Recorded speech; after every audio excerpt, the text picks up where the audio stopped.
नमस्कार दोस्तों। तो कैसे हैं आप। मैं आपका दोस्त सुखदेव सिंह आपका स्वागत करता हूं अपने YouTube चैनल पर जिसका नाम है सेफ्टी ट्रेनिंग क्लासेस। दोस्तों आज हम एक नई श्रृंखला की शुरुआत करने जा रहे हैं जिसका नाम है टूल बॉक्स टॉक। इस श्रृंखला में हम डिस्कस करेंगे अलग अलग एक्टिविटी के बारे में कुछ इंपॉर्टेंट बातें। तो दोस्तों आज जो हमारा पहला टॉपिक है जिस पर हम चर्चा करेंगे उसका नाम है वर्किंग एट हाइट एक्टिविटी। यानी कि दोस्तों आप सब ने कभी ना कभी तो सुना ही होगा कि मैं तो संभल के काम करता हूँ, मेरे साथ कभी कुछ नहीं होगा, मैं तो हमेशा सावधानी से काम करता हूँ।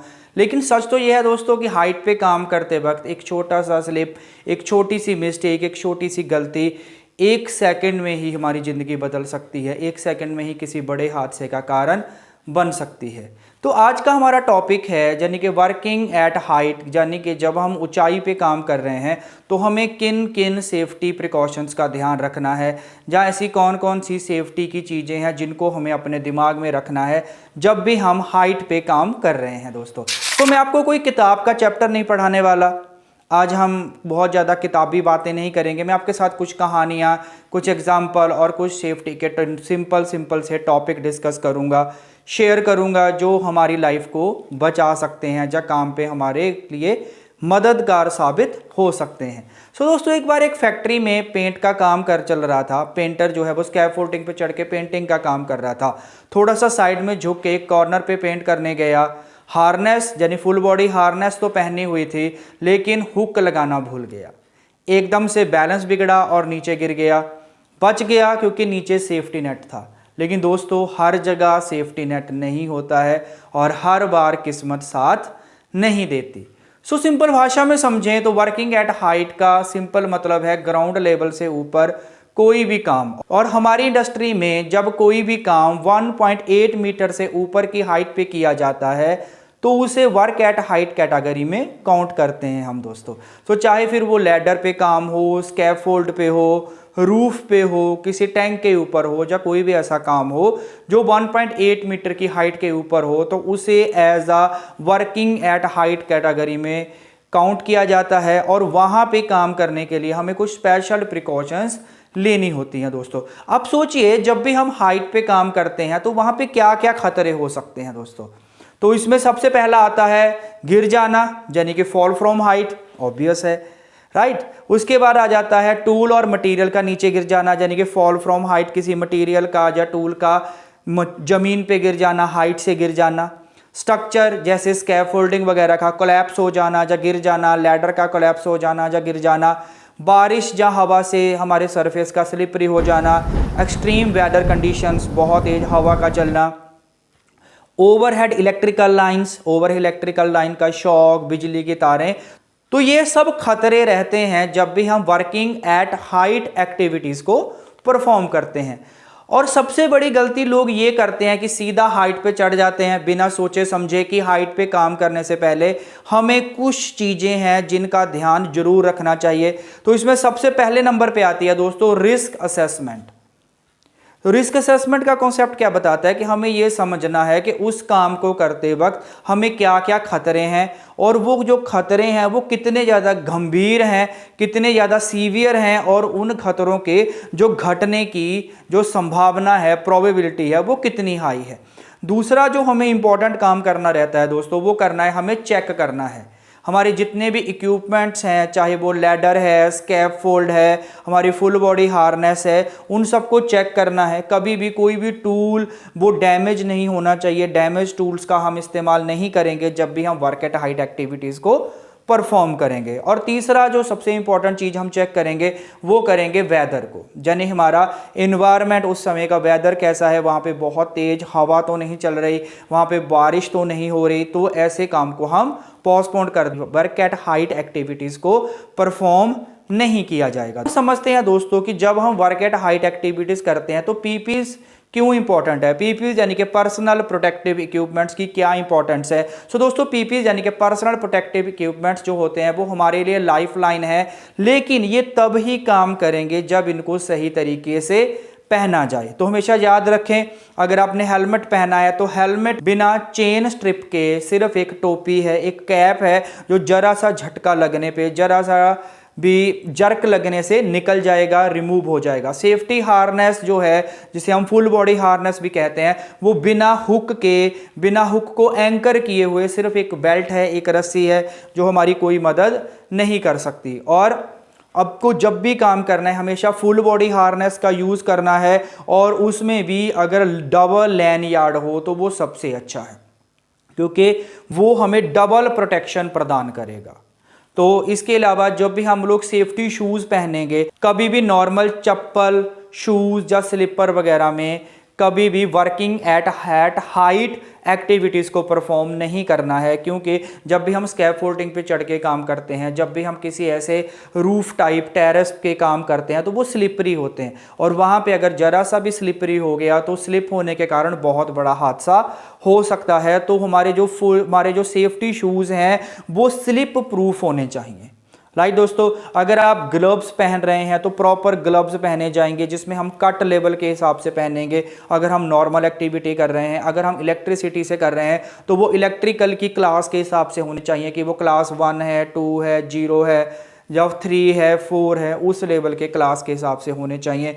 यानी कि अगर हम नॉर्मल एक्टिविटी कर रहे हैं जिसमें इलेक्ट्रिसिटी नहीं है, तो वो कट लेवल 1, कट लेवल 2 के हिसाब से जो हमारे हैंड ग्लव्स हैं वो हम इस्तेमाल करेंगे, जैसी भी वहाँ पे रिक्वायरमेंट है। जैसे दोस्तों, और प्लीज़ ऐसे पहनो जैसे आप बाइक पे हेलमेट पहनते हो। फ़र्क सिर्फ इतना ही है कि ये जो पीपीस हैं, वो हेलमेट जो है वो हाइट पे एक बार नहीं, आपको हर सेकंड बचाता है। बाइक पे पहना हुआ हेलमेट हमें तब मदद करेगा जब हम बाइक चला रहे हैं, लेकिन जो हमने हेलमेट पहना हुआ है, सेफ्टी हेलमेट पहना हुआ है, आप जितनी देर भी काम कर रहे हैं उतनी देर वो आपको सुरक्षा प्रदान करता है। सो ड्यूटी वर्क, जब भी आप काम कर रहे हैं तो आपने कुछ चीज़ों का हमेशा ध्यान रखना है।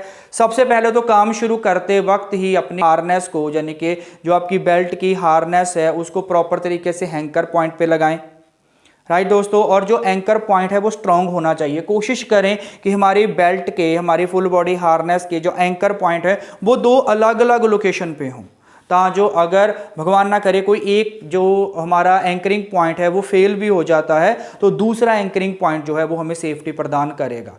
और जो हमारे टूल्स होते हैं, जितने हमारे हैंड टूल्स हैं, जैसे चाबी, पाना, छोटे हैमर्स वगैरह को भी एक लैन यार्ड के साथ बांधो, और लैन यार्ड के साथ बांधने के बाद आप उनको अपनी बेल्ट के साथ, जहाँ अगर आप स्कैफोल्डिंग पे हो, किसी प्लेटफॉर्म के साथ हो, उनके साथ बांध सकते हैं। उसका क्या बेनिफिट होता है कि अगर वो मटेरियल, वो टूल्स नीचे भी गिर जाते हैं, ज़मीन पर भी गिर जाते हैं, तो भी वो ज़मीन के साथ नहीं टकराएंगे। लैन यार्ड के साथ बांधे होने के कारण वो हवा में लटक जाएंगे और उनकी वजह से होने वाला बड़ा हादसा है वो टल जाएगा।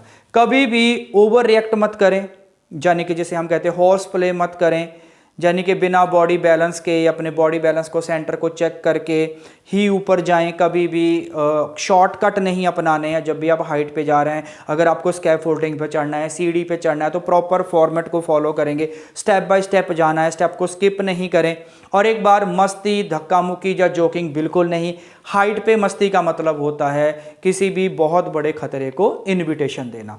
और दोस्तों, एक और चीज़ होती है हमारे पास, जब भी हम वर्किंग एट हाइट एक्टिविटीज़ को परफॉर्म करते हैं तो हमारे पास एक रेस्क्यू प्लान होना चाहिए।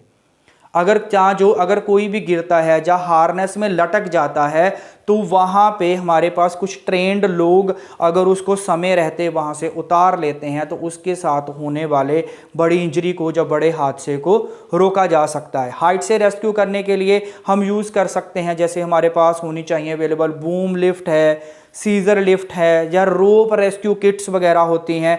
इसके अलावा हमारे पास फर्स्ट एड किट होनी चाहिए, और ये सब को पता होना चाहिए कि वो जो पर्टिकुलर किट्स हैं वो कहाँ रखी हुई हैं और उनको इस्तेमाल कैसे करना है दोस्तों। जब भी आप working at height activities perform कर रहे हैं, हमेशा याद रखें कि आपको प्रॉपर पीपीस पहनने हैं। पीपीस सही होने चाहिए, चेक होने चाहिए, अप्रूव्ड होने चाहिए। हमारे जो टूल्स हैं उनको भी सिक्योर करके रखें, लैन यार्ड का इस्तेमाल करें, और आपके टूल्स की भी प्रॉपर इंस्पेक्शन होनी चाहिए। ओवरहेड लाइन से उचित दूरी बना के रखें। जब भी आप हाइट पे काम कर रहे हैं तो अगर वहाँ से ओवरहेड लाइंस हैं तो मिनिमम 10 फीट तक का डिस्टेंस उनसे ज़रूर मेंटेन करके रखें। अगर वहाँ पे इलेक्ट्रिसिटी के वोल्टेज ज़्यादा हैं, ज़्यादा हाई केवी में वोल्टेज हैं, तो वो डिस्टेंस जो है वो बढ़ता जाएगा उस हिसाब से। उसके बाद जब भी आप काम करें, काम से पहले परमिट लें। वर्किंग एट हाइट पे जो भी काम करेंगे वो वर्कर कॉम्पिटेंट होने चाहिए, और जो भी वर्कर उस हाइट पे काम करने जाएंगे उनका हाइट पे जाने से पहले एक्रोफोबिया का टेस्ट होगा, जिसे हम वर्टिगो टेस्ट भी कहते हैं। इसमें क्या है, वर्टिगो या एक्रोफोबिया एक ऐसा फोबिया होता है, एक ऐसा डर होता है जिसमें इंसान को ऊंचाई से डर लगता है। ऊंची जगह पे जाने पे लोगों को चक्कर आने लगते हैं, घबराहट होने लगती है। तो अगर कोई वर्कर, किसी को लगता है कि मुझे एक्रोफोबिया है या ऐसी कोई प्रॉब्लम है, मुझे ऊंचाई से डर लगता है, तो ऐसे वर्कर को वर्किंग एट हाइट एक्टिविटीज में परफॉर्म नहीं करना चाहिए, उनको ग्राउंड लेवल पे कोई काम करना चाहिए। तो जब भी आप काम करें अपने सब टूल्स की, साइट की प्री इंस्पेक्शन जरूर करें, और कभी भी कुछ ऐसी चीज़ें जो हमें कभी भी नहीं करनी है जब हम हाइट वर्क एक्टिविटी कर रहे हैं, तो बिना ट्रेनिंग के, बिना प्रॉपर नॉलेज के कभी भी हाइट पे नहीं जाना है, नहीं काम करनी है। डैमेज इक्विपमेंट्स या ऐसे इक्विपमेंट जो प्रॉपर नहीं है उनका इस्तेमाल नहीं करना है। और दूसरी चीज़, ओवर रीच नहीं करना है। ओवर रीच का मतलब होता है दोस्तों कि जहाँ तक हमारी पहुँच है उससे आगे इलीगल तरीके से या गलत तरीके से जाना। जैसे मान लीजिए कहीं पे स्कैफोल्डिंग लगी है, स्कैफोल्डिंग से हमारा हाथ उस जगह तक नहीं पहुंच पा रहा, तो वर्कर उस कंडीशन में क्या करते हैं, कई बार स्कैफोल्डिंग के मिड रेल या टॉप रेल के ऊपर चढ़ के काम करने लगते हैं। या स्कैफोल्डिंग के प्लेटफॉर्म के ऊपर कोई बकेट रख लेंगे या कोई स्टूल रख लेंगे या चेयर रख लेंगे, उसके ऊपर चढ़ के काम करने की कोशिश करते हैं, जिस कंडीशन को हम कहते हैं ओवर रीच करना। तो ओवर रीच भी सेफ नहीं है, वो भी एक बड़े हादसे का, बड़े एक्सीडेंट का कारण बन सकता है। इसके अलावा आप कभी भी वेदर कंडीशंस को कभी भी इग्नोर मत करें। अगर वहाँ पे तेज़ हवा चल रही है, एयर चल रही है, तो उस कंडीशन में हाइट वर्क एक्टिविटीज़ नहीं परफॉर्म की जाएंगी। तो इन सब चीज़ों का आपने ध्यान रखना है। और दोस्तों हमेशा याद रखो कि काम एक दिन रुक सकता है, काम कुछ दिन के लिए रुक सकता है, लेकिन ज़िंदगी नहीं रुकनी चाहिए। और दोस्तों ये था हमारा आज का टॉपिक, जिसमें हमने वर्क एट हाइट के बारे में कुछ इंपॉर्टेंट बातों को समझा। आज के लिए बस इतना ही, मिलते हैं जल्दी ही एक और वीडियो में। तब तक के लिए अपने साथी सुखदेव सिंह को इजाज़त दें। आप सबका बहुत बहुत धन्यवाद। Thank you so much. Sukhdev Singh signing off.